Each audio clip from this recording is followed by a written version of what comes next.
talk about the composting toilet, okay? So we do not have a septic system out here. We talked about doing it, but the cost didn't make sense, even though this composting toilet cost me $1,000. So let's take a look at it.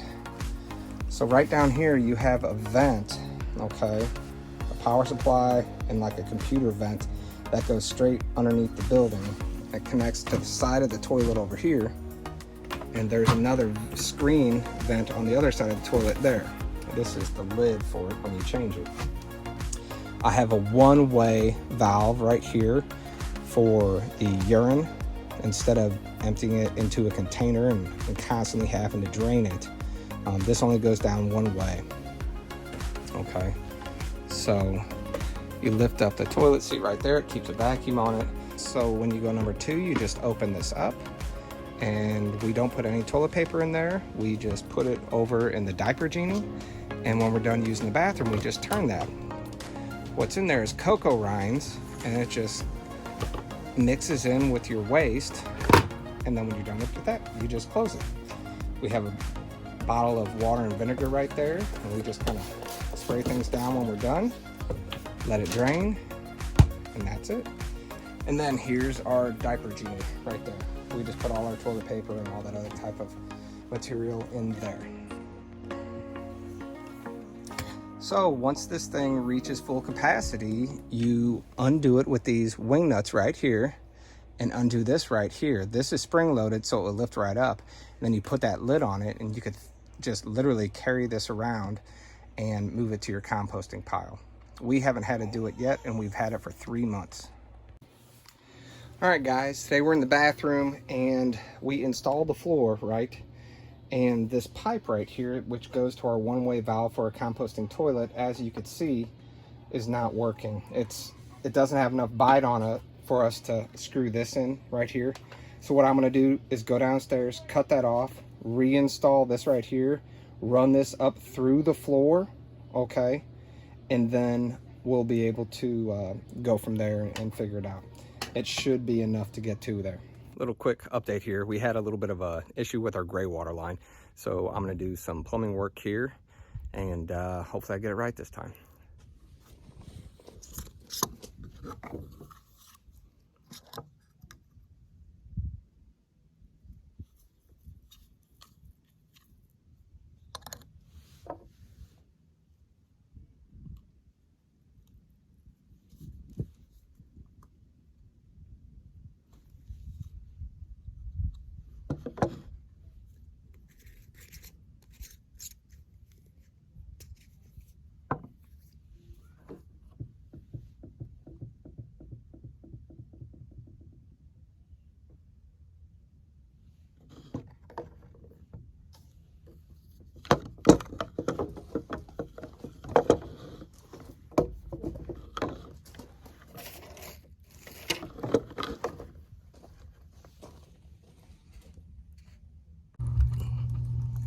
So as you can see, I have a little bit of work here, connecting another small pipe there and a little elbow. So let me get into position a little bit better.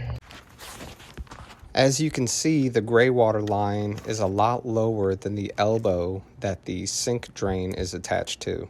Where I made the mistake is I didn't install hangers to the gray water line to support it. And when I raised the vanity to add adhesive to the underside of it to secure it to the sink, it raised it up an inch or so, and this is where the problem happened. So after disconnecting it, cutting it, what I'm gonna do is lower that sink drain so that the elbow meets the right level to the gray water line for a nice gradual slope.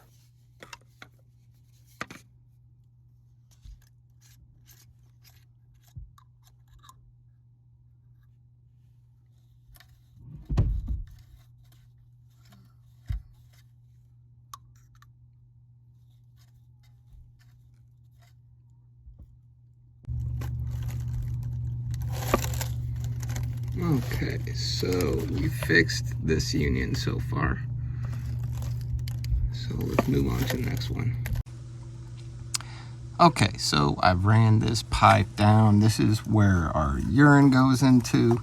And now what we're gonna do is we're gonna slide this thing up here, you know, thread it in right there. We're going to put the elbow on and attach it to the gray water line.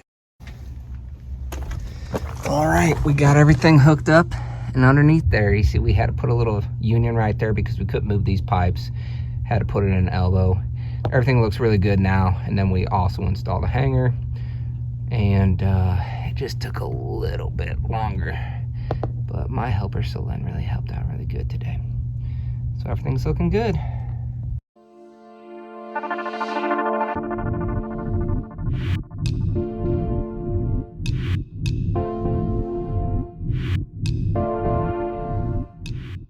All right, guys, I wanted to talk to you just a little bit more about our Airhead composting toilet. So you see this valve right here. It's a one-way valve. Urine could go down. It will not come back up. This is the top lid. This is the seat. You can see it's very clean in there. Urine goes down.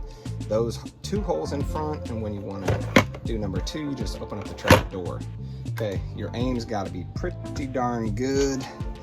So, and then when you're done, you just crank this handle a couple times, okay? And that is the vent that is pushing air out below the cabin. And you have a little screen back here that sucks it through, anchor to the ground. So when it's time to change this thing, all we do is undo these little wing nuts right here, okay? And then once that's done, this thing comes off right here as well. So we'll just be able to remove this urine trap right here, and then we put this little lid on top of it. We haven't had to empty it yet, and we've had it about 3 months. Like I said, we're not going number two out here all the time, but we're able to really use this thing to its full capacity. Once we clean up the wires a little bit more, everything will be looking really good. And then this bathroom will be back to fully functional. We just had to do a little bit of plumbing, and we weren't really planning on doing that at all. So, well, hopefully everything goes good for now. So we know we have an amazing view out here, and in our bedroom, we really wanted to put a huge window out here so we could really see everything out there. The truck won't always be parked right there, but just for convenience, it's parked there now. But you could really look out and see the beautiful view that we have in front of us. So we can wake up every morning and just look out there and enjoy it.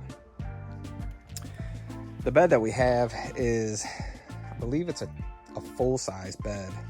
I thought it was a twin, but I think it's a full. And we just keep mattress covers on it and then the plastic over it when we're not here. Obviously the miter saw and tools aren't going to be there forever, and that's going to be a closet in the future here. You getting warm, Landon? You getting warm? I don't think Miles is taking a nap. I think he's ready to wake up.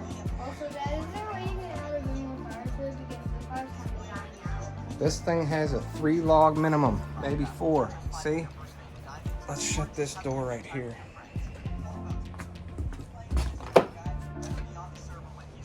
Okay. He's a little cold right now. We also installed these really large windows in the front because we wanted to have a good view out the front as well. This was where the cabin ended previously. We cut a hole in the wall right here and made this kitchen, and it's only going to improve. Right now we're just using, you know, a microwave and a toaster oven and maybe a flat top and a barbecue grill. But, you know, here's our refrigerator, and, you know, it keeps our stuff nice and cold for us.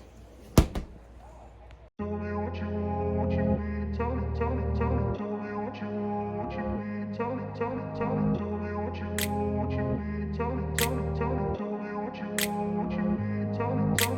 grew up in a place where they told you what to chase, told you how to run the race.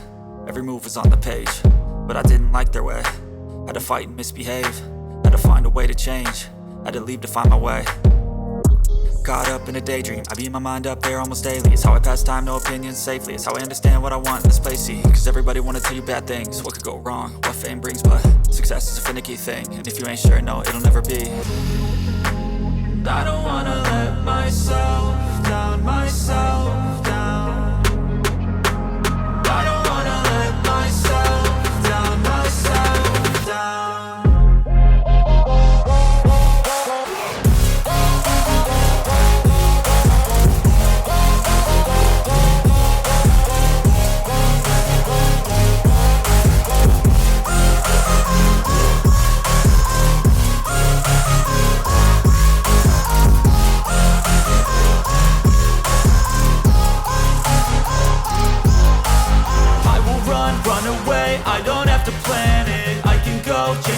hate.